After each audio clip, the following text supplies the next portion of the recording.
diputuskan oleh Iya, jadi arahan Bapak Presiden nanti keputusan PPDB dibahas secara khusus dalam sidang kabinet. Sidang kabinetnya kapan menunggu undangan Pak Presiden.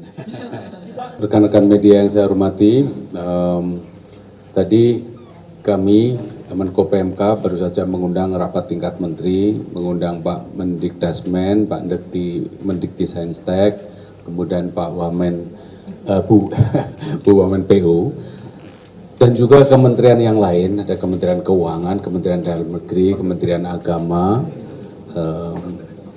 Bappenas juga. Intinya kami membahas untuk program hasil terbaik cepat, quick win tahun 2025 di bidang pendidikan. Jadi ini adalah sinkronisasi lintas KL agar program ini bisa terrealisasi segera di awal tahun, yaitu antara lain terutama adalah revitalisasi sekolah, kemudian juga adalah sekolah unggulan. Selain itu kami juga membahas beberapa isu yang lain. Jadi kami harapkan tadi juga dibicarakan bagaimana penganggarannya, bagaimana data sasarannya, strategi implementasinya, agar tetap berjalan secara efektif dan efisien dengan tata kelola yang baik dan tepat sasaran. Saya kira itu saja pengantar dari saya. Saya persilahkan Pak Mendikdasmen atau Pak Mendikdisainstek, atau ada pertanyaan dari rekan-rekan sekalian? Ini enggak ada, kami sangat tidak membahas itu. Ada yang lain? Itu datanya cukup detail, nanti Pak Mendikdasmen. Jadi memang ada dua yang sekarang pendataan dilakukan. Kementerian PU juga sudah melakukan pendataan di tahun 2024, tetapi tentu saja tetap perlu update, apalagi kaitannya dengan pasca bencana dan lain-lain. Dan Mendikdasmen juga melakukan pendataan. Saya persilakan Pak. Di anggaran 2025 itu ada 10.000 sekian sekolah yang insya Allah nanti kita renovasi di tahun 2025. Anggarannya sekitar 17,1 triliun yang insya Allah nanti pelaksanaannya sesuai dengan keputusan rapat hari ini dilimpahkan pelaksanaannya dari Kementerian Pekerjaan Umum kepada Kementerian Pendidikan Dasar dan Menengah. Datanya itu tersebar di seluruh Indonesia, karena 10.000 jadi saya tidak hafal. Oh enggak, itu sebarannya merata, terutama sekolah yang memang rusak berat karena berbagai sebab, terutama adalah yang karena bencana alam yang terjadi beberapa waktu di beberapa tempat di Indonesia. Belum, nanti kita lihat dulu data-datanya secara keseluruhan. Masih soal anggaran Pak, ya. Ini kan tahun depan ada PPN naik, itu sudah belum selesai Pak, itu dampak ke anggaran konstruksi kan juga pasti ada ya Pak, itu sudah di perubahannya Pak. Nanti Bu Wamen silakan.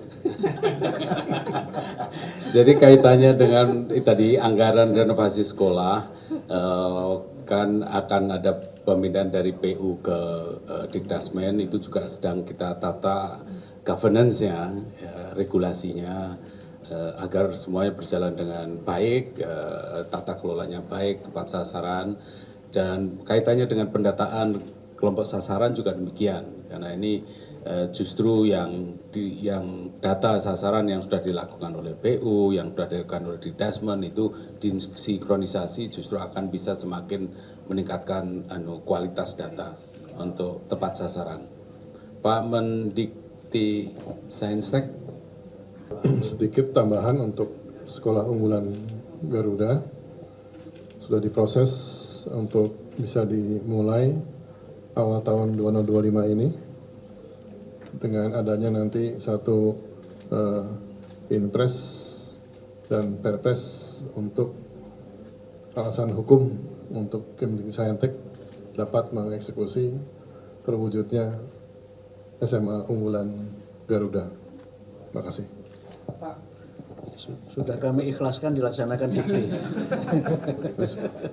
Sudah diproses di alihkan dari Kemdikbudrismen ke Kemdiksaintek, karena secara prinsip sekolah SMA unggulan tersebut adalah suatu tingkatan SMA yang di atas SMA yang rata-rata, kategorinya adalah pre-university. Karena semua lulusannya itu akan diarahkan untuk masuk ke perguruan tinggi yang mempunyai reputasi yang sangat tinggi. Jadi ini memang betul-betul upaya kita untuk memberi peluang pada teman-teman yang memang sangat pintar, sangat hebat, dapat pendidikan yang sesuai, sehingga dia juga mendapatkan satu penghargaan yang cukup baik. Dan itu negara butuh mereka semua itu. Nanti bentuknya seperti apa Pak? Apakah ada di setiap provinsi atau seperti apa? Sementara kita targetkan sampai 2029 itu ada 20 SMA unggulan Garuda baru dan 20 SMA atau MA unggulan yang existing yang ditingkatkan menjadi SMA atau MA unggulan. Alokasi kita sebar ya sehingga bisa mencapai kalau 40 mungkin hampir setiap provinsi nantinya mempunyai sekolah unggulan yang kita harapkan. Syarat siswa untuk bisa masuk itu seperti apa? Wah, ini ada detail sekali semua, sudah ada gitu. Kemudian gurunya seperti apa? Gurunya juga kita siapkan dengan baik. Guru harus yang memang betul-betul reputasinya harus internasional. Kurikulumnya juga internasional. Iya, kurikulum internasional juga. Plus, jadi nasional plus tambahan untuk internasional. Unggulnya dibanding dengan yang sekolah biasa seperti apa? Unggulnya.